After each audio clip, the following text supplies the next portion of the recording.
Hello everyone, I am back with the next video. So हम लोग संख्या philosophy study कर रहे हैं। थोड़ा सा पार्ट इसका बचा है, हम लोग इसको देख लेते हैं।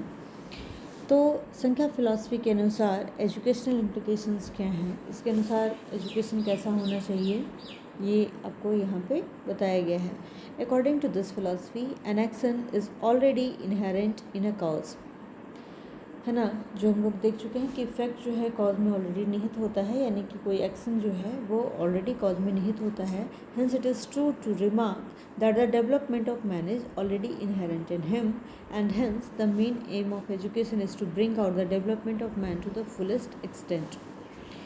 तो संख्या फिलॉसफी के अनुसार एजुकेशन का जो एम होना चाहिए वो है कि इंसान के अंदर जितनी भी प्रतिभाएँ हैं उन सभी को फुलेस्ट एक्सटेंट तक डेवलप कराया जा सके।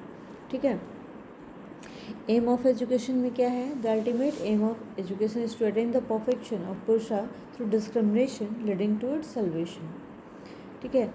तो aim of education, ultimate aim of education क्या है? To attain the perfection of Purusha, Purusha के परफेक्शन को प्राप्त करना है थ्रू डिस्क्रिमिनेशन। मतलब क्या राइट है, क्या रॉन्ग है, जीवन कैसा होना चाहिए वास्तविक रूप में, इसका जो डिस्क्रिमिनेशन है इसको जानते हुए हमें सल्वेशन की ओर बढ़ना है।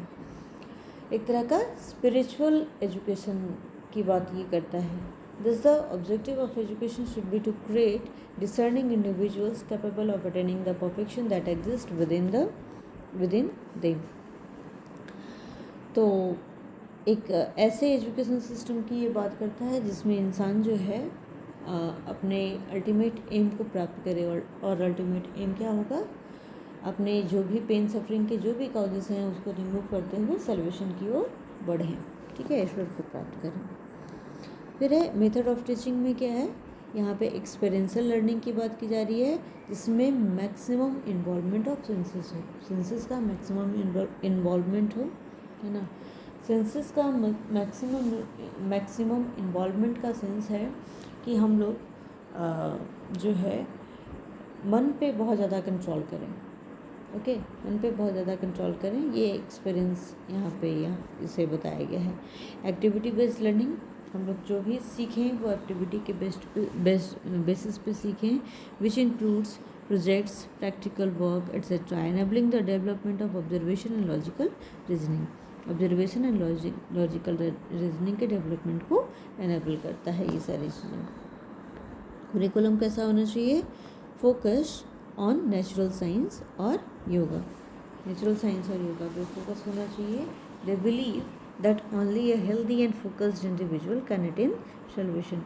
इनका मानना है कि एक पर्सन जो कि हेल्दी और फोकस्ड है अपने एम के लिए, वही सल्वेशन को प्राप्त कर सकता है। अब ये नहीं कि जिसका माइंड काफ़ी डाइवर्टेड है, संसार में लगा हुआ है, वो सल्वेशन को प्राप्त करने के लिए उपयुक्त नहीं है। साथ ही उसका शरीर भी हेल्दी होना चाहिए। डिसिप्लिन में सेल्फ डिसिप्लिन को महत्व दिया गया है।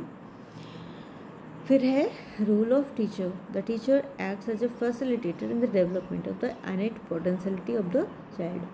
टीचर जो है वो फैसिलिटेटर है और ये चाइल्ड के इनेट पोटेंशियलिटी को डेवलप करने की पूरी कोशिश करता है। ठीक है, तो ये रोल ऑफ द टीचर होना चाहिए, मतलब उसको इनकरेज करके आगे बढ़ाने की कोशिश करता है। एक छोटा सा क्वेश्चन है 2020 का आया हुआ, आप लोग इसको देखें। मैं थोड़ा सा दिखाने की कोशिश करती हूँ पूरा ही, ये आपका पूरा आ चुका। कॉज ओनली, एक तरफ है कॉज इफेक्ट, ठीक है, दूसरी तरफ है मेटाफिजिकल कैरेक्टरिस्टिक्स जिसमें आपका आता है पुरुषा, प्रकृति, ये सारी चीज़ें हैं। ठीक है, तो इसे आप लोग मैच करने की कोशिश करें खुद से। वैसे प्रकृति को हमने बताया है कि वो रूट कॉज है। ठीक है, वो रूट कॉज है। तो ये हो गया आपका ए का 4 से ही वैसे आपका आंसर आ जाता है। ठीक है, फर्स्ट वन है ये। और दूसरा है neither cause nor effect. Obviously soul जो है वो ना तो कॉज है ना इफेक्ट है, तो आपका डी का फर्स्ट हो गया। तो ये आपका फर्स्ट ऑप्शन करेक्ट हो रहा है। 1 से 2 तक जाते जाते हमेशा चीज़ें करेक्ट हो जाती हैं, ये आपका है। ठीक है, अब हम लोग थोड़ा आगे बढ़ते हैं। और एक चीज़ और मैं आपको बता दूं कि चूँकि यहाँ पे मैं काफ़ी ज़्यादा एक्सप्लेन इससे ज़्यादा नहीं कर सकती, यहाँ पे कोई स्टूडेंट नहीं है, I am telling all the things from my self only. और अगर आप में से किसी को भी किसी पॉइंट पे दिक्कत होती है, you can tell me in the comment box also. और अगर कोई हमसे पर्सनली कम्युनिकेट करना चाहें तो उसके अनुसार फिर मैं डिस्कस करूँगी, ठीक है। तो योगा फिलॉसफी है ये, हम लोग जो नेक्स्ट पार्ट स्टडी करने वाले हैं, संख्या फिलॉसफी हम लोगों ने कर लिया है। इसके जो फाउंडर हैं वो है महर्षि पतंजलि, ठीक है, नाम याद रखना है। It is mainly a practical philosophy, ये एक प्रैक्टिकल फिलॉसफी है ना, पूरी तरह ये प्रैक्टिकल है। बाकी सारी चीज़ों में तो हम लोग सिर्फ स्टडी करते हैं theoretically, but this is practical. यहाँ पे टोटली तो आपको योगा वगैरह करना होता है, एक्सरसाइजेस वगैरह करना होता है, और जो है मेंटली भी आपको फोकस धीरे धीरे होना होता है बाय कंट्रोलिंग योर सेंसेस को कंट्रोल करके। तो ये सारी चीज़ें योगा के अंतर्गत आती हैं। This philosophy does not consider body as insignificant, instead regarded as very useful. इस फिलॉसफी के अनुसार योगा बॉडी इनसिग्निफिकेंट या फिर विदाउट वर्क नहीं माना गया है, इसे इम्पोर्टेंस दिया गया है और इसे बहुत महत्व दिया गया है, ठीक है। Believes that the mind can be pure only when the body is healthy. इनका मानना है कि माइंड तभी प्योर हो सकता है जब बॉडी हेल्दी हो, and the purity of the mind will lead to mental processes. Mind की जो प्योरिटी है वो मेंटल प्रोसेसेस को लीड करेगी, बिलीव्स, एटीट्यूड्स, वैल्यूज, ठीक है। तो जितना ज़्यादा माइंड प्योर होगा उतना ज़्यादा हमारा डेवलपमेंट होगा। Yoga philosophy is close related to Sankhya philosophy. Yoga philosophy जो है संख्या फिलॉसफी से काफ़ी ज़्यादा रिलेटेड है, ओके। सो योगा फिलॉसफी के मेटाफिजिक्स के अनुसार, like Sankhya school of philosophy, yoga is also built on the same dualist foundation. यहाँ पर भी दो फाउंडेशन पे बेस्ड है, डुअलिस्टिक फिलॉसफी है ये, दो रिलेटिव्स पे बेस्ड है। पहला है पुरुषा और दूसरा है प्रकृति। पुरुषा इज़ व्हाट, कॉन्शसनेस, एंड प्रकृति is matter, okay. So epistemology of yoga philosophy में है, लाइक संख्या yoga philosophy rise on 3 of 6 प्रमाणाज। ये भी 3 प्रमाणाज को मानती है, जिसके अनुसार, जो कि हम लोग पहले भी देख चुके हैं संख्या फिलॉसफी में, उसी को ये भी मानती है। सो पहला है प्रत्यक्ष, अनुमान और शब्द, जिसको हम लोग परसेप्शन, इन्फरेंस और वर्बल टेस्टिमनी कहते हैं, ठीक है। So the path of yoga is guided by ethical principles, yamas and niyamas, and should ultimately result in moksha. Yoga का जो पाथ है वो एथिकल प्रिंसिपल से गाइड होना चाहिए।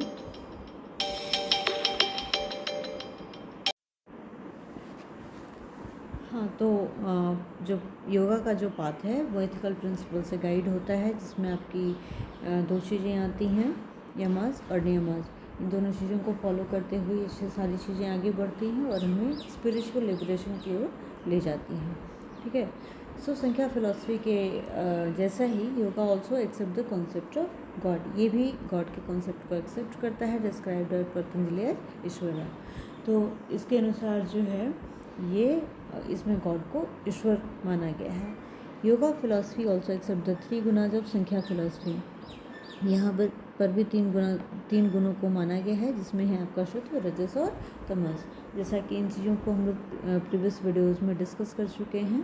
सत्व जो है वो गुडनेस को इंडिकेट करता है, तमस डार्कनेस को इंडिकेट करता है, और रजस जो है वो डायनामिज्म को इंडिकेट करता है, जिसमें सत्व और रजस दोनों का सम्मिश्रण होता है, जो कि हर लिविंग बीइंग में विद्यमान होता है, ठीक है। और इन तीनों का ही प्रमोशन हर इंसान में कम या ज़्यादा अवेलेबल होता है। So sattva means harmony and kindness, rajas means passion and activity, and tamas means darkness, destruction and chaos. There are 3 gunas are found in different proportion, ठीक है। डिफरेंट प्रोपोर्शन में अवेलेबल होता है, लेकिन होता ज़रूर है, ठीक है। कभी किसी क्वेश्चन में आपको सत्व ज़्यादा मिल सकता है, किसी क्वेश्चन में आपको तमस ज़्यादा मिल सकता है, किसी में रजस भी आपको ज़्यादा मिल सकता है। तो ये सारी चीज़ें हैं। पतंजलि योगा सूत्राज के अनुसार on the theory and practice of yoga, theory और प्रैक्टिस जो पतंजलि योग सूत्र हैं उसके अनुसार टोटल 195 सूत्राज बताए गए हैं, जो कि आपको 4 पादास में डिवाइडेड हैं। तो फर्स्ट वन इज समाधिपादा। समाधिपादा में आपका 51 सूत्राज हैं, जो कि है यूनियन और कंसंट्रेशन। यूनियन और कंसंट्रेशन को इंडिकेट करता है। समाधि का सेंस होता है ना, तब अपने माइंड और सोल को एकदम कंजुगेट करना, ये सारी चीज़ें इसमें आती हैं। साधना पादा में आपका हो गया 55 सूत्रा, जो कि प्रैक्टिस और क्रिया योग को इंडिकेट करता है, साधना को इंडिकेट करता है। जितना ज़्यादा हमारा प्रैक्टिस और वर्क होगा उतना उस हिसाब से चीज़ें आगे बढ़ेंगी। फिर है विभूति पादा, इसमें आपका 55 सूत्राज हैं। ये power of mind to manifest deeper progression of yoga practice, इन सारी चीज़ों को इंडिकेट करता है। जितना हमारा माइंड किसी चीज़ को मैनिफेस्ट करने के लिए रेडी होगा, उतना ज़्यादा हम अपना जो क्रिएटिविटी है संसार में एक्सप्लेन कर पाते हैं। कैवल्य पादा में आपका 34 सूत्राज हैं, जो कि लिबरेशन को इंडिकेट करता है। तो इसको हम लोग ऐसे समझेंगे कि पहले हम लोग यूनियन या कंसंट्रेट होने की कोशिश करते हैं, जो कि है समाधि के अनुसार। समाधि के अनुसार हम लोग जब कोई लिबरेशन पाने की कोशिश करेगा तो क्या करेगा, वो सबसे पहले वो यूनियन और कंसंट्रेट होने की कोशिश करेगा, अपने फिजिकल और मेंटल सब चीज़ हर चीज़ को कंसंट्रेट करने की कोशिश करेगा। उसके बाद वो क्रिया करेगा। क्रिया यानी कि वो जो भी कुछ एक्शंस करेगा, है ना, संसार में चाहे जो कुछ भी करना हो, हर किसी चीज़ के लिए उसे प्रैक्टिस करने की ज़रूरत होती है, अच्छे कर्म करने की ज़रूरत होती है, ये सारी चीज़ें करेगा। विभूति में हो गया power of mind to manifest, अपने माइंड का जो भी पावर है, जो भी उसका ज्ञान है, उसको वो मैनिफेस्ट करने की कोशिश करेगा। और अल्टीमेटली ये सारी चीज़ें करने पे हमें लिबरेशन की प्राप्ति होती है। ठीक है, तो ये सारी चीज़ें हैं। नेक्स्ट है आपका अष्टांग योग, जो कि काफ़ी इम्पॉर्टेंट है। अष्टांग योग जैसा कि नाम से स्पष्ट है, अष्टांग योग। ठीक है, अष्ट यानी 8, अंग यानी बॉडी पार्ट्स और योग। ठीक है, तो 8 फोल्ड पास इसे कहते हैं इंग्लिश में, और हिंदी में हम लोग इसे अष्टांग योग कहते हैं। यहाँ पर 8 बताए गए हैं, जिसको कि आप लोग याद रखेंगे। तो फर्स्ट वन इज यम, नियम, आसना, प्राणायाम, प्रत्याहार, धारणा, ध्यान, समाधि। ठीक है, ये सारी चीज़ें हम लोग 1 बाय 1 डिस्कस करेंगे। यमा जो है वो एक्सटर्नल डिसिप्लिन को इंडिकेट करता है। जब हम लोग समाज में रहते हैं, कहीं पे भी कुछ भी काम करते हैं, तो हमारा समाज के लिए जो रोल होता है वो आपका हो जाता है एक्सटर्नल डिसिप्लिन के अंतर्गत। ये सारी चीज़ें यमा जो है एक्सटर्नल डिसिप्लिन को इंडिकेट करता है। यहाँ पे समाज में, परिवार में हम लोग जिस ढंग का बिहेव करते हैं, वो सारी चीज़ें यमा के अंतर्गत आती हैं। नियमा में आता है आपका इंटरनल डिसिप्लिन, मतलब पहले हम लोग बाहरी खुद को डिसिप्लिन में रखने की कोशिश करेंगे, फिर इंटरनली डिसिप्लिन होने की कोशिश करेंगे। थर्ड है आपका आसना। आसना यानी कि पोस्चर को इंडिकेट करता है, मेडिटेशन सीट को इंडिकेट करता है। हम लोग जो है पहले तो बाहरी हम लोग डिसिप्लिन को मेंटेन करेंगे, फिर इंटरनली डिसिप्लिन को मेंटेन करेंगे, फिर एक पोस्चर के फॉर्म में जाएंगे, और उसके बाद प्राणायाम यानी कि ब्रीथ को कंट्रोल करने की कोशिश करेंगे। फिर है प्रत्याहार। प्रत्याहार यानी कि विड्रॉवल ऑफ सेंसेस को का जो हम लोगों को मोह है हर चीज़ से, उसे हम लोग धीरे धीरे विड्रॉ करने की कोशिश करेंगे। फिर है धारणा। धारणा यानी कि कंसंट्रेशन को धारण करने की कोशिश करेंगे। फिर है ध्यान, मेडिटेटिव एब्जॉर्प्शन। हम लोग एकदम कंसंट्रेशन की अवस्था जब बहुत हाई लेवल पे चली जाती है, तो वो ध्यान कहा जाता है। ध्यान की मुद्रा में एकदम चले जाते हैं। और इन सारी चीज़ें, मतलब सोचिए कि बाहर से होते हुए इंसान इस लेवल तक पहुंच चुका है कि वो टोटली जो है अपने सेंसेस को भी छोड़ रखा है और हर चीज़ से मुक्त हो रखा है। वो ध्यान की अवस्था में आ चुका है, और ये ध्यान भी जब एकदम अल्टीमेट लेवल पे चला जाता है, तब यूनियन या इंटीग्रेशन होता है, जिसे हम लोग समाधि कहते हैं। यूनियन या इंटीग्रेशन यहाँ पे क्यों कहा गया है? क्योंकि यहाँ पे ऐसा माना गया है कि इस स्टेज के बाद इंसान जो है ईश्वर को प्राप्त कर लेता है। ठीक है, तो ये है आपका। इससे ज़्यादा डिस्कस यहाँ पे हम लोग नहीं कर पाएंगे। आज हम लोग इस वीडियो को यहीं तक रखते हैं। So thank you very much.